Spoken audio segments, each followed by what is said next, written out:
राधे राधे। श्री हरिदास श्री कुंज बिहारी। कैसे हैं आप सभी लोग? आई होप कान्हा जी की कृपा से आप सभी लोग अच्छे होंगे और स्वस्थ होंगे।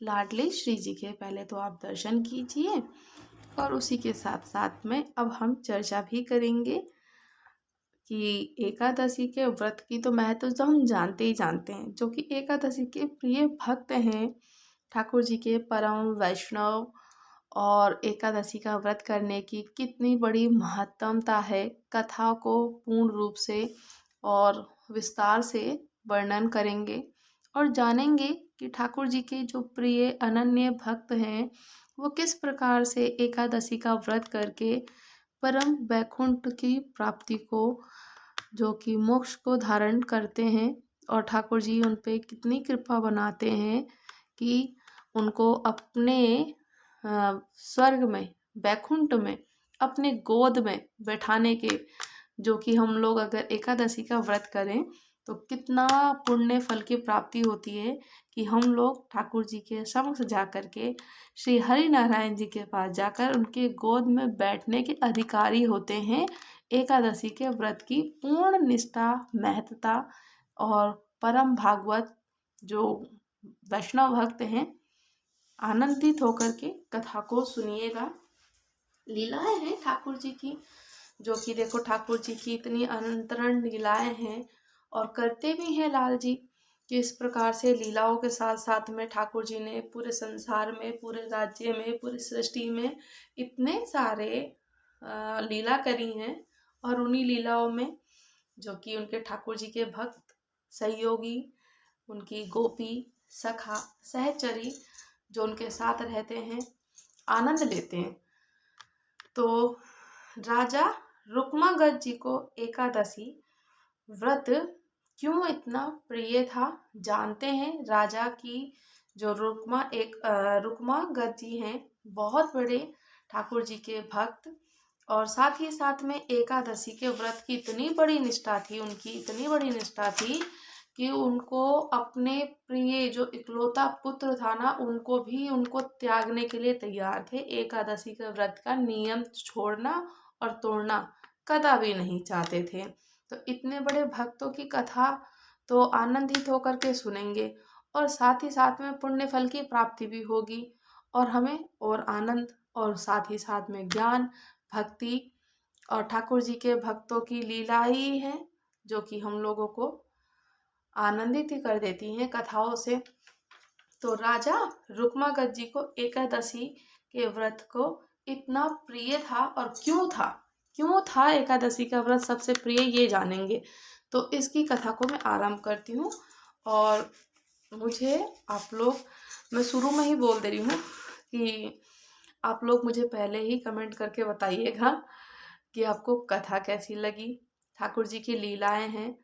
और इसी के साथ साथ अगर आप लोगों ने हमारे चैनल को सब्सक्राइब नहीं किया है तो चैनल को सब्सक्राइब भी कर लेना, और प्लीज़ लाइक भी करना, शेयर भी करना और कमेंट भी करना, और मुझे बताना कि कथा कैसी लगी। तो राजा रुक्मागध जी को एकादशी के व्रत क्यों इतना प्रिय है। तो भक्त राजा रुक्मागध जो कि बहुत बड़े राज्य के राजा थे, और जो कि उनको एकादशी का व्रत क्यों सबसे प्रिय था, पहले तो ये जानेंगे हम, और फिर उनके बारे में पूर्ण रूप से वर्णन भी सुनेंगे। तो भक्त राजा रुक्मागध जो हैं कि ठाकुर जी के भक्त हैं, और किस प्रकार से उनको भक्ति एकादशी प्रिय हुई थी। तो भक्त राजा रुक्मागध, बाग में उनके जो राज्य था, उनका बाग भी था। तो उस बाग में अनेक प्रकार के बड़े सुंदर सुंदर, बहुत सुगंधित फूल लगे हुए थे उन बागों में, बाग बगीचों में। और उनसे इतनी सुंदर सुगंध आती थी, इतनी सुंदर खुशबू आती थी कि उस खुशबू को ना खुश होकर के अप्सराएं भी वहां पर आती थी उनके बाग में। राजा रुक्मागध जी के बाग में वहां पे उनकी अप्सराएं भी आती थी। और उनकी क्या फूल से इतनी देखो खुशबू कहीं भी हो जाती है। हम ठाकुर जी के समक्ष में फूल रखते हैं, अपने अपने घरों में ठाकुर जी की सेवा के लिए फूल लगाते ही हैं, तो इतनी खुशबू आती है कि मन अपने आप ही फूल को देख करके ऐसा ललचा जाता है, ऐसा मन हो जाता है कि इन फूल को कब देखूं मैं। आंखों को कितनी ठंडक और कितनी शीतलता मिलती है कि कितने प्यारे लग रहे हैं कलर, इतने सुंदर सुंदर फूल हैं और कितने सुंदर सुंदर से कलर हैं। तो उतनी ही सुंदर सुगंध भी है। और सुगंध जब आती है तो फिर ऐसा मन होता है कि ठाकुर जी की जो परम प्रिय भक्त अप्सरा गण भी राजा रुक्मागद जी के बाग में आती थी, सुंदर सुंदर फूलों की खुशबू को सूंघ करके। जब वो आती थी इतनी प्रभावित होती थी, इतनी प्रभावित होती थी कि वो अप्सराएं वहां आ जाती थी। और जब वो अप्सराएं आती तो देव योग से, अप्सराएं देवी को योग था, तो देव योग से एक दिन एक अप्सरा के पैर में ना बैंगन बैंगन लगा हुआ था। उनके बाग में बैंगन का पौधा भी था, तो बैंगन का कांटा चुभ गया। एक अप्सरा के पैर में बैंगन का कांटा चुभ गया जब वो, तो उनको क्या हुआ कि वो फूलों की तो खुशबू से इतनी सुगंधित थी, तो साथ ही साथ में उनके पैर में जब बैंगन का एक कांटा चुभ गया, तो इससे क्या हुआ कि उनका जो अप्सरा थी उसका सारा का सारा पुण्य क्षीण हो गया, खत्म हो गया। अब वो उड़ नहीं सकती थी वो अप्सरा स्वर्ग में, क्योंकि देव योग था। तो ये तो लीला करनी थी ठाकुर जी को। अब वो उड़ने में असमर्थ हो गई, वो स्वर्ग स्वर्ग को दोबारा से पुनः नहीं जा सकती थी स्वर्ग में। जब बाग में ही रह गई, वो पूरी रात्रि बाग में ही रहना पड़ा जहाँ पे उनको कांटा चुभ गया था। वो पूरी रात्रि वहीं रही, उड़ने में असमर्थ हो गई। अब प्रातःकाल सुबह होते ही बाग के मालियों से, जब माली गए वहां पे फूल को, बाग बगीचे को सही करने, देखरेख करने के लिए माली थे ही, तो जब वो लोग वहां पे गए तो क्या हुआ, जब उनको पता चला स्वर्ग की अप्सरा के बारे में, तो ये सारा का सारा समाचार मालियों ने राजा रुक्मागद जी को दे दिया। अब जब राजा रुक्मागद जी को ये समाचार मिला तो वो बाग में आए, और अप्सरा को चिंतन में देखकर राजा बहुत दुखी हुए और उनसे पूछा कि तुम्हें सुखी करने के लिए, खुश करने के लिए हमें क्या उपाय करना चाहिए और कैसे किया जाए उपाय, किस प्रकार से उपाय करना चाहिए, बताइए। कहते हैं राजा रुक्मागद जी जब उनसे कहते हैं कि तुम्हें प्रसन्न करने के लिए क्या करा जाए, तब स्वर्ग की अप्सरा ने कहा कि कल, क्योंकि जब जो पिछली एकादशी जो बीत गई थी, अगर किसी ने कोई एकादशी का व्रत किया हो तो उसका पुण्य फल मुझे दे दिया जाए, तो उससे मैं उड़ने में समर्थ हो सकूंगी।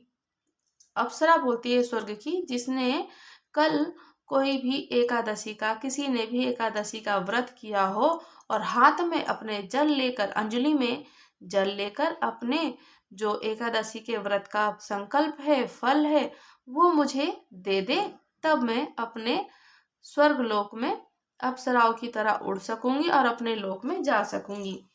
तो राजा रुक्मागद जी ने कहा कि व्रत करना तो दूर की बात है, व्रत करना तो दूर की बात है, इसको तो हम जानते भी नहीं हैं कि हमारे नगर में कोई इसका नाम तक, एकादशी के व्रत का नाम भी नहीं जानता। राजा रुक्मावत कहते हैं कि एकादशी के व्रत का कोई नाम तक नहीं जानता। तब अप्सरा ने कहा, जो स्वर्ग की अप्सरा थी जिसके पैर में कांटा चुभ गया था, तो वो कहती है कि कोई बात नहीं, जो भी बिना जाने, अनजाने में भी, भूलवश भी, किसी कारणवश भी अगर कल कोई भूखा ही रह गया हो, ठीक है एकादशी का व्रत नहीं किया, कोई नहीं जानता है, क्योंकि कल तो एकादशी थी, अनजाने में ही किसी कारणवश, किसी भूल के वश अगर कोई व्यक्ति, स्त्री, बच्चा भूखा रह गया हो, तो उसे ही लाकर संकल्प करा दो, उसी व्यक्ति को ले आओ और संकल्प करा दो और उसका फल मुझे दे दो, उसी के फल से मैं चली जाऊंगी और कृतज्ञ होकर के मैं सदा ही सदा आपका गुण गाऊंगी। अगर मैं अपने लोक को चली जाऊंगी और मैं कृतार्थ हो जाऊंगी तो आपका हमेशा गुणगान करूंगी। अप्सरा ने बोला, तो राजा ने अपने पूरे के पूरे नगर में ढिंढोरा पिटवा दिया कि कल जिसने भी अन्न और जल ग्रहण ना किया हो वे दरबार में आ जाए। राजा रुक्मागद ने पूरे शहर में ढिंढोरा पिटवा दिया, पूरा राज्य में, कि कल किसी ने भी अगर जल नहीं पिया हो, भोजन नहीं खाया हो, दरबार में आ जाओ तो उसको उपहार मिलेगा, ऐसा बोल दिया। अब इसे सुनकर बनिए की दासी आ गई, बनिए की दासी आई, और उस बेचारी ने कोई अपराध भी नहीं किया था, तो बिना अपराध किए ही बनिया था उसको मारा था, किसी ने उसको मार दिया था। तो अब इसी से वो पूरा गलानी में दिन रात भूखी और प्यासी जागती रह गई, इसी सोच से कि किसी की कोई उसकी सामने वाली व्यक्ति की कोई गलती भी नहीं थी और उसको मैंने किसी भी अपराध के बिना मार दिया। अब इसी कारण से सोच में डूब के, चिंतन में डूब करके वो दिन और रात भूखी और प्यासी रह गई और जागती रह गई। तो राजा ने अब उसी को व्रत का संकल्प करा दिया, क्योंकि एकादशी थी ही और उसने अन्न जल ग्रहण नहीं किया था। राजा रुक्मागद ने क्या करा, उसी को एकादशी के व्रत का संकल्प करा दिया और अप्सरा उड़कर अपने स्वर्गलोक को चली गई। तो एकादशी के व्रत की ऐसी अपार महिमा को राजा रुक्मागद ने जब अब देखा तो अपने विचार ही बदल दिए और पूरे राज्य में घोषणा करा दी कि मेरे राज्य में सभी को व्रत करना अब अनिवार्य हो जाएगा, अनिवार्य है। यदि कोई अन्न नहीं खाएगा तो उसे बांध कर मार डाला जाएगा। राजा रुक्मागद ने जब एकादशी के व्रत का महत्व देखा और जाना तो कह दिया साफ साफ तरीके से कि अगर पूरे राज्य में घोषणा करा दी कि अगर कोई व्रत नहीं करेगा, एकादशी के व्रत को कोई पालन नहीं करेगा तो उसको बांध करके मार डाला जाएगा। अब इसके प्रभाव से राजा रुक्मागद राज्य में, पूरे राज्य में भाव भक्ति का विस्तार हो गया। तो इस तरीके से उनको एकादशी व्रत का अप्सरा की कांटा चुभा, उनके बाग में रह गई और अप्सरा ने कहा कि अगर किसी ने एकादशी का व्रत किया हो तो उसका व्रत और महत्व, उसका फल मुझे मिल जाएगा, मैं उड़ के चली जाऊंगी। तब इससे उनको पता चला कि एकादशी के व्रत कितना बड़ा महत्व है और कितनी बड़ा महात्म्यम है। तो इसी से उनको क्या हुआ कि अब पूरे राज्य में उन्होंने घोषणा करा दी कि एकादशी के व्रत को करा जाए, जो कि पहले वो जानते तक नहीं थे। अब उन्होंने जाना कि एकादशी का व्रत करना चाहिए। अब उनका राजा रुक्मागद जी का पूर्ण रूप से परम भागवत थे, परम भागवत हो गए, पूर्ण रूप से परम भागवत हो गए, वैष्णव भक्त हो गए, ठाकुर हरि नारायण जी के वैष्णव भक्त हो गए। तो महाराज रुक्मागद अयोध्या के महाराज ऋतुध्वज के पुत्र थे। और जब ये ऋतुध्वज के पुत्र थे, अयोध्या के एक राजा थे जो कि रुक्मागद, और ऋतुध्वज के ये पुत्र हुए। और ये ना इवाक्षु वंश में बड़े ही प्रतापी और धर्मात्मा राजा थे। और इनकी जो पत्नी थी, उनकी पत्नी का नाम था संध्यावली, और इनके गर्भ से एक बेटा उत्पन्न हुआ जो कि धर्मागद, धर्मागद का नाम हुआ इनका। रुक्मागद ऋतुध्वज के पुत्र थे और ऋतुध्वज का जो पुत्र था धर्मागद, धर्मागद इनके पुत्र हुए। अब कुमार धर्मागद अपने पिता के समान ही, ऋतुध्वज के समान ही, रुक्मागद के समान ही, ये बहुत बड़े ठाकुर जी के परम वैष्णव भक्त हो गए और पितृ भक्त थे। भगवान के साथ साथ ये अपने पिता के भी भक्त थे धर्मागद। तो क्या हुआ कि महाराज रुक्मागद को एकादशी व्रत का इष्ट था ही, क्योंकि उनको पता चल गया था रुक्मागद को एकादशी के व्रत के महत्व का और निष्ठा का। तो ये इष्ट हो गए थे कि एकादशी के व्रत इन्होंने जो धारण किया था, तो एकादशी व्रत का ही इष्ट मानते थे ये अपना रुक्मागद। तो इन्होंने अपने समस्त राज्य में घोषणा करा दी थी कि जो भी एकादशी का व्रत नहीं करेगा उसे राज्य की ओर से दंड दिया जाएगा। और उनके जितने भी छोटे राज्य में छोटे से छोटा बच्चा हो, वृद्ध हो या फिर बड़े हों, जवान हों, किशोर हों, सभी लोगों को व्रत करना है। केवल जिसने गर्भ धारण यानी गर्भवती स्त्री हो उसे छोड़कर एकादशी का व्रत, उस सभी एकादशी का व्रत करेंगे। केवल गर्भवती स्त्री एकादशी का व्रत नहीं करेंगी, उनके लिए ये नियम लागू करा गया उनके राज्य में। तो क्या हुआ कि एकादशी के व्रत के प्रताप से उनके राज्य में ना कोई भी इतना एकादशी का व्रत, क्योंकि उन्होंने पूरे राज्य में ऐसी घोषणा करा दी कि एकादशी के व्रत की इतना पुण्य फल प्राप्त था कि उनके पूरे राज्य में कोई भी यमपुरी जाता ही नहीं था। किसी की मृत्यु होती थी तो वो यमपुरी में जाता ही नहीं था। अब यमपुरी में अगर कोई ना जाए, यमपुरी मतलब कि यमराज जी के पास ना जाए, तो उनका तो पूरा पूरा नगर ही खाली था। यमराज को बड़ी चिंता हुई कि बताओ अब मेरी यमपुरी में कोई आ ही नहीं रहा, पूरी राज्य ही, इनकी पूरी प्रजा ही एकादशी का व्रत करती है। अब बड़ा ही संकोच हो गए यमराज, सोचने लगे तो यमपुरी को कोई जाता ही नहीं है। और यमराज को बड़ी चिंता हुई, बड़ी चिंता हुई। यमराज सोच विचार विमर्श में आ गए कि यमपुरी में तो कोई आ ही नहीं रहा है इनके प्रजा से, राज्य से। तो वे प्रजापति भगवान ब्रह्मा जी के पास में गए।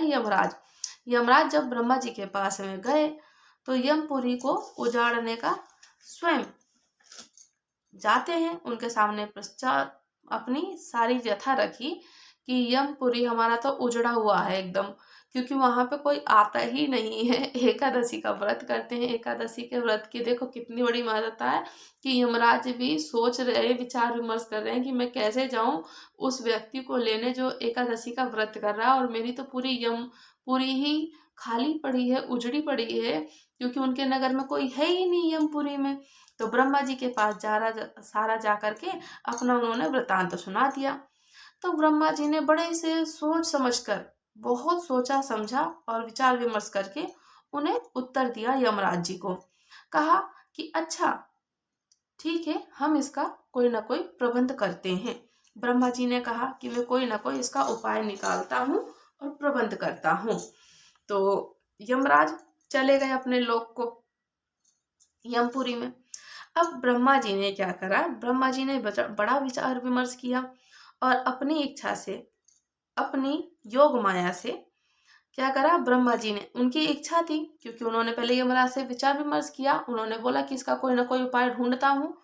तो उन्होंने जब ढूंढा उपाय तो बोला कि ठीक है, मैं अपनी योग माया से, उन्होंने क्या करा, मोहिनी नाम की एक स्त्री बनाई, अपनी योग माया से एक मोहिनी नाम की स्त्री बनाई और क्या करा कि राज्य में उनको भेज दिया। अब उनसे प्रतिज्ञा ले ली मोहिनी से कि जो मोहिनी थी उसने प्रतिज्ञा ले ली कि मैं महाराज रुक्मागध और उनके पुत्र धर्मागध से एकादशी का व्रत को छुड़वा ही दूंगी। जो मोहिनी योग माया से उत्पन्न करी थी तो उसने निष्ठा ले ली, संकल्प ले लिया, प्रतिज्ञा ली कि मैं तो व्रत छुड़वा ही दूंगी, क्योंकि ब्रह्मा जी तो ऐसे ही आए, उन्होंने इसीलिए बनाया ही था उसको। तो ऐसी प्रतिज्ञा करके वे हिमालय के रमणीक प्रदेश में चली गईं। अब इधर महाराज राज्य करते करते, रुक्मागध महाराज राज्य कर रहे थे, प्रजा पे शासन कर रहे थे, प्रजा को अच्छे से सुखी पूर्वक से पाल रहे थे। वो राज्य करते करते रुक्मागध थक चुके थे। उन्होंने क्या करा कि अपने सारा का सारा राज्यभार, कार्यभार अपने पुत्र धर्मगध को राज्य देकर अपनी पत्नी और रानी को साथ लेकर के हिमालय की ओर तप करने के लिए चले गए। राजा रुक्मागध और उनकी पत्नी संध्यावली दोनों के दोनों हिमालय में तप करने के लिए जंगलों में चले गए। अब जाते हुए अपने पुत्र को आदेश दे दिया था, रुक्मागध जी ने अपने पुत्र धर्मागध को आदेश दिया कि हम जा रहे हैं, पर एकादशी के जो व्रत का नियम है प्रजा में, राज्य में, इसी प्रकार से निरंतर चलता रहना चाहिए जिस प्रकार से अभी चल रहा है। तो रुक्मागध के आदेश को शिरोधार्य किया। पुत्र भक्त था, वो पुत्र पितर का भक्त था, यानी अपने पिता का भी भक्त था। तो उन्होंने, धर्मागध ने अपने पिता की आज्ञा को शिरोधार्य किया और उसी प्रकार एकादशी के व्रत का स्वयं करने लगे, जो प्रजा में चलता आ रहा था। समस्त प्रजा के लोगों से कराने लगा, जैसे पहले चल रहा था उसी तरीके से चलाया। तो महाराज रुक्मागद जंगल में भी जब जप और तप करने गए थे, तो वहां जाकर के भी एकादशी का निरंतर निरंतर व्रत किया करते थे। उनकी पत्नी संध्यावली भी एकादशी का व्रत किया करती थी। तो रुक्मागद जी का जो इष्ट थे एकादशी के व्रत का ही था उनको। तो महाराज जहाँ तपस्या करते थे, वहां जो ब्रह्मा जी ने मोहिनी बनाई थी वो वहीं आ गई, और उसने अपने हाव और भाव से, अपने कटाक्षों द्वारा महाराज रुक्मागद को अपने वश में कर लिया मोहिनी ने। फिर क्या हुआ कि जब अपने बस में कर लिया, तो अपने को ब्रह्मा जी की पुत्री बताया मोहिनी ने, और अपनी कुलीनता का परिचय दिया। तो महाराज ने उससे विवाह करने का प्रस्ताव रखा मोहिनी से, क्योंकि मोहवश में आ गए थे। और उसने कहा कि आप अपने नगर में चलकर, अपने राज्य में चलकर मुझसे विवाह कर लीजिए, किंतु एक शर्त है। मोहिनी कहती है कि एक शर्त है, आप मुझसे विवाह कर लीजिए, मैं विवाह करने के लिए तैयार हूँ, किंतु वो एक शर्त है, वो आपको माननी होगी। जो मैं कहूँगी, जैसा मैं कहूँगी, वो आपको मानना ही पड़ेगा। मोहिनी ब्रह्मा जी के पास से आती है कि एकादशी के व्रत की प्रतिज्ञा ली थी कि मैं एकादशी के व्रत तो छुड़वा ही दूंगी।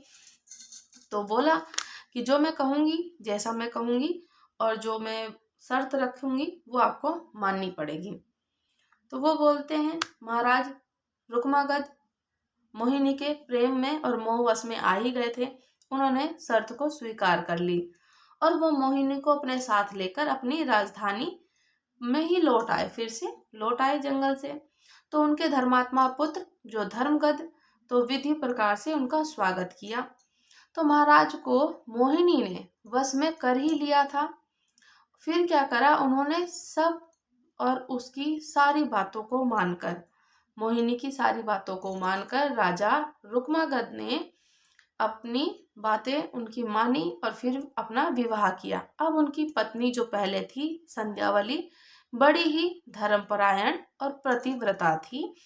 तो उनको, उनकी पहली पत्नी थी संध्यावली रुक्मागद की, और बड़ी ही धर्मात्मा थी, साथ ही साथ में धर्मपरायणा भी थी और पतिव्रता भी थी।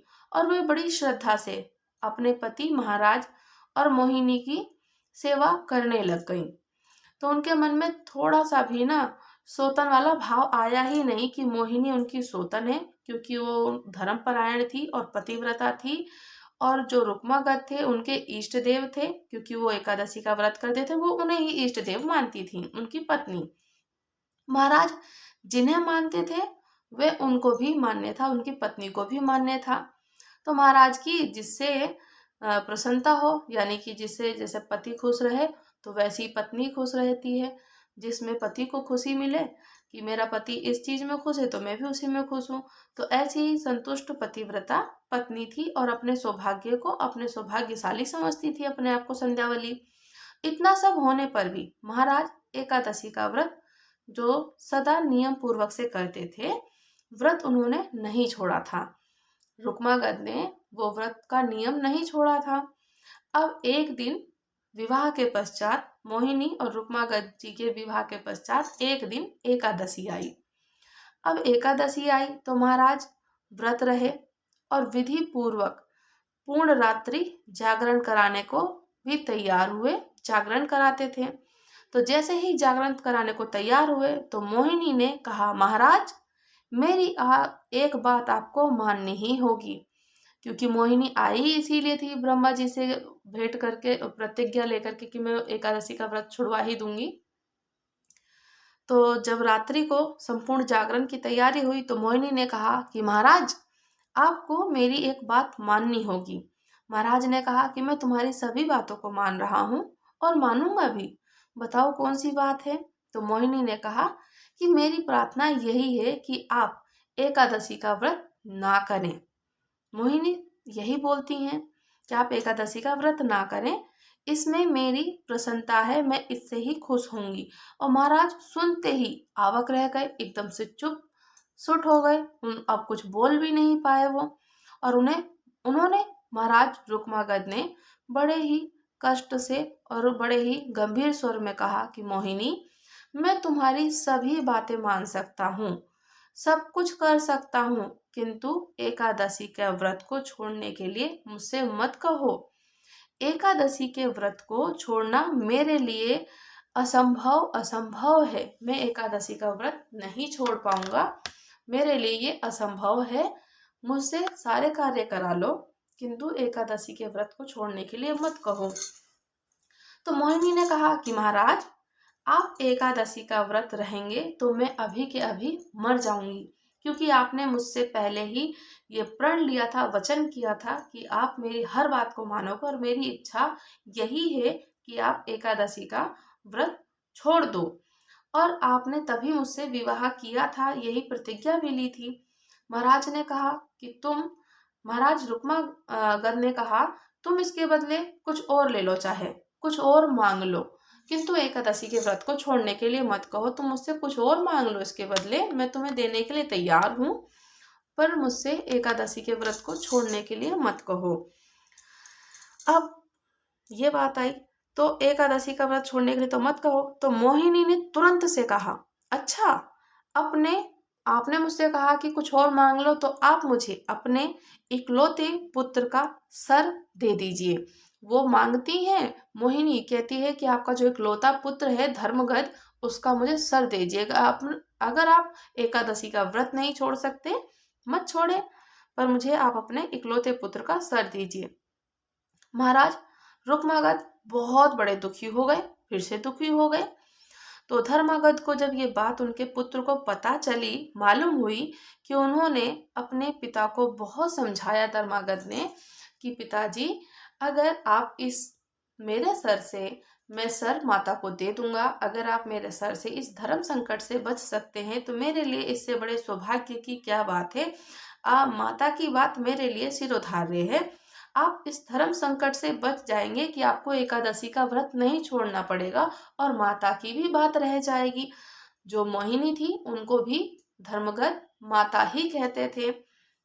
तो उन्होंने बोला कि माता की इच्छा भी पूर्ति हो जाएगी और आप इस धर्म संकट से भी बच जाएंगे कि एकादशी के व्रत को जो नियम है, निष्ठा है, वो आपको नहीं छोड़ना होगा।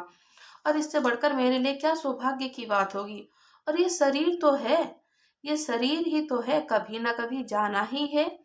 यदि इसको कभी कोई महान कार्य हो जाए, शरीर जब जाना ही है, आज आए हैं तो कल हमें जाना ही है, और इसी शरीर के द्वारा अगर कोई महान कार्य हो जाए, प्रभु की सेवा में आ जाए, भगवान की सेवा में आ जाए, तो इससे बढ़कर और क्या ही बात हो सकती है, और इससे अच्छा क्या सौभाग्य हो सकता है, जो कि ये शरीर ठाकुर जी के श्री चरणों को समर्पित हो जाए। तो संध्यावली, जो उनकी माँ थी, रानी संध्यावली ने भी अपने पुत्र की बातों का समर्थन किया और उनके साथ दिया। अपने पुत्र के कहने पर महाराज जो ही अपने पुत्र के कहने पर धर्मगद ने अपने पिता रुक्मागद को समझाया, और रानी संध्यावली भी उनकी बात से सहमत थी, क्योंकि वो पति व्रता थी और धर्मपरायण थी, और एकादशी का व्रत करके अपने पति को इष्ट मानती थी। तो जैसे ही पुत्र के कहने पर महाराज जो ही अपने इकलौते पुत्र को सिर काटने वाले थे ना, जैसे ही उन्होंने सर काटने के लिए तैयार हुए, वैसे ही भगवान श्री हरि नारायण विष्णु जी अपना विमान लेकर आ गए, उनके समक्ष में प्रकट हुए, और महाराज को रुक्मागद, धर्मगद और संध्यावली सबको अपने लोक को लेकर के चले गए। उनको मोक्ष की एकदम से, देखो, उन्होंने अपना सर काट दिए, देने के लिए तैयार हो गए, किंतु एकादशी व्रत की नियम निष्ठा नहीं छोड़ी। तो भगवान श्री हरि नारायण जी उनकी परीक्षा ले रहे थे और आ गए उनके समक्ष, और उनके सह परिवार को लेकर के वैकुंठ धाम को लोक में लेकर के चले गए। जिन्होंने सत्य की रक्षा के लिए अपने प्राणों से भी प्यारे, यानी एकादशी के व्रत की और निष्ठा के लिए, महत्व के लिए अपने इकलौते पुत्र को सिर देना तक भी मंजूर कर लिया कि मैं सर दे दूंगा अपने बेटे को। पिता को पुत्र ने समझाया, पिता मान गए और एकादशी का व्रत नहीं छोड़ा, किंतु और पुत्र भी कि आप इस धर्म संकट से बच जाएंगे और मेरा सर, अगर माता की इच्छा भी पूर्ति हो जाएगी मोहिनी माता की, और साथ ही साथ मेरा सर भी चढ़ जाएगा, तो उनसे बढ़कर परम भागवत और भला कौन हो सकता है, और कोई हो ही नहीं सकता है। इतनी बड़ी निष्ठा है एकादशी के व्रत की, महत्व की। एकादशी का व्रत हर किसी को करना चाहिए। एकादशी का व्रत इतना बड़ा आनंदित करने वाला है कि एकादशी से हर पाप, हर कष्ट कट जाते हैं, जीवन बंधन से मुक्ति, मोक्ष को प्राप्ति होती है। और साथ ही साथ में हमें, जब हमारी मृत्यु आती है ना, तो जैसे कि हम लोग जो अपने जितने भी शरीर के कार्य करते हैं, जो पुण्य हो या पाप हो, कुछ भी, जब हमारा शरीर छूटता है ना, तो ऊपर जब जाता है, तो हम लोगों को जब भगवान के यमराज के पार्षद यमदूत लेने आते हैं, अगर हमने पुण्य कार्य किए होंगे तो आराम से सहज रूप से शरीर को बिना कष्ट के हमारे प्राण मोक्ष को प्राप्त हो जाएंगे और स्वर्ग में चले जाएंगे। और अगर हम लोगों ने जो पाप भी किए होते हैं तो बड़ा कष्ट होता है शरीर को, शरीर में से वो एकदम आत्मा भी नहीं निकलती है। भगवान यमदूत इतना छेदते हैं, इतना मतलब दुख देते हैं, इतना कष्ट देते हैं कि वो शरीर को ना बड़ी पीड़ा होती है, बड़ी पीड़ा होती है।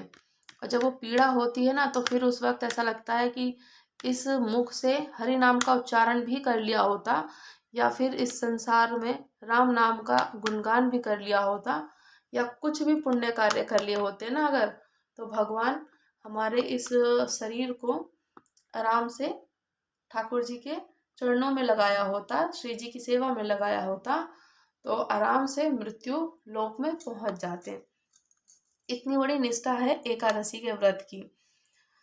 अब ऐसे ही रुक्मागद की जो पुत्री थी, वो भी बहुत बड़ी एकादशी व्रत की भक्त थी, और वो भी बहुत बहुत ही निष्ठा के साथ में ना एकादशी का व्रत करती थी।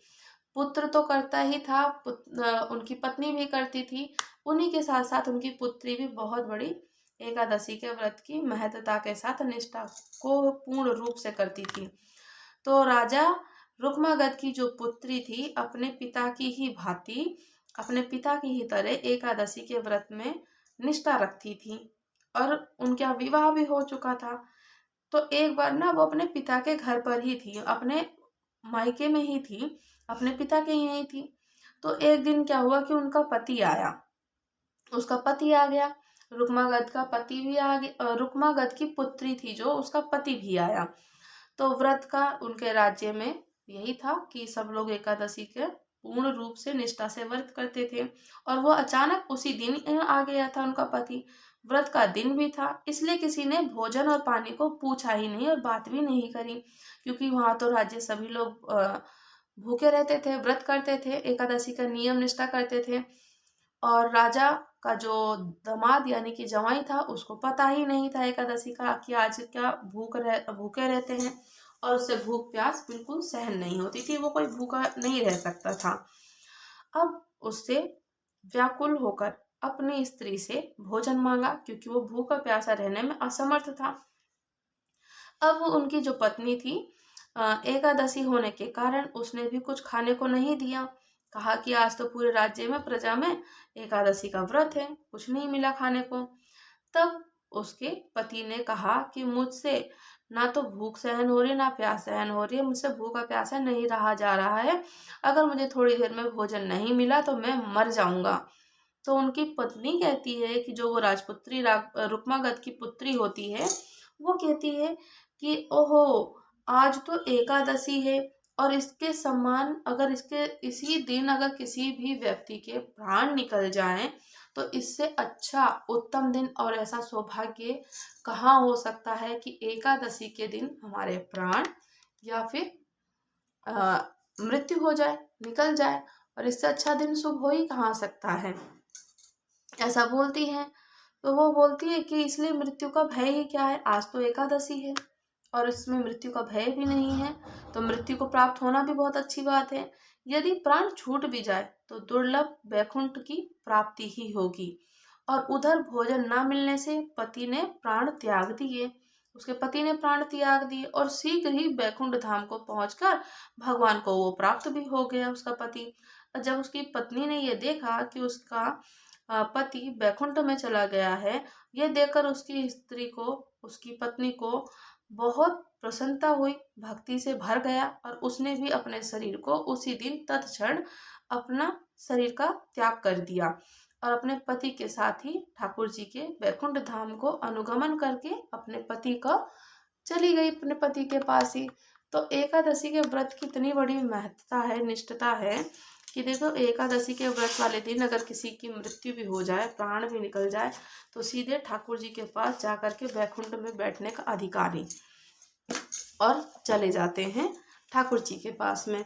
तो हमारे जीवन में कभी भी किसी भी समय प्राण निकल सकते हैं, तो हमेशा क्या करना है कि कुछ ना कुछ नाम, भजन, कीर्तन, संकीर्तन और प्रभु का नाम जप कर लो। एकादशी का व्रत कर लो। एकादशी के व्रत की इतनी बड़ी महत्वता है कि आपको कथा सुन करके, अगर आप कथा पूर्ण रूप से सुनेंगे तो आपको पता चल जाएगा। जो करते हैं, जो कि परम वैष्णव है, वो तो करते ही हैं, उनको पता ही है महत्वता। तो एकादशी का व्रत करना ही चाहिए। एकादशी के व्रत की कथा इतनी सुंदर लीलाएं हैं कि एक बार की बात मैं बताती हूँ, ये सच्ची घटनाएं हैं सारी। एकादशी के व्रत का महत्व इतना है, एकादशी को अगर किसी व्यक्ति की मृत्यु हो जाए और इवन जिस जगह उसको जलाया जाता है ना, जिस पृथ्वी पर या दफनाया जाए, कभी कभी ऐसा होता है कोई बच्चे नाबालिग होते हैं तो उन्हें दफनाया भी जाता है और या फिर जलाया भी जाता है। तो वो जब मर जाते हैं ना, तो उनकी जो मट्टी होती है, जिस जगह वो जले होते हैं, तो वहां पर भी ना भूत पिशाच और भूत प्रेत पिशाच निकट नहीं आ सकते, उनके पास नहीं आ सकते हैं। तो इतनी बड़ी महत्वता है एकादशी की। तो एकादशी का व्रत करना चाहिए और सारे व्रतों में सबसे बड़ा एकादशी के व्रत का ही महत्व है कि एकादशी का व्रत होना चाहिए। और इसी के साथ साथ हम लोग आज की चर्चा को यहीं पे विराम करते हैं और आप लोग मुझे कमेंट करके बताना कि आपको कथा कैसी लगी, लीला कैसी लगी ठाकुर जी की। और साथ ही साथ में लाइक भी करना, शेयर भी करना, कमेंट भी करना। अगर आप लोग चैनल पर नए हो तो चैनल को सब्सक्राइब करना बिल्कुल ना भूलें। प्लीज़ प्लीज़ चैनल को सब्सक्राइब कर लीजिए। राधे राधे। श्री हरिदास, श्री कुंज बिहारी।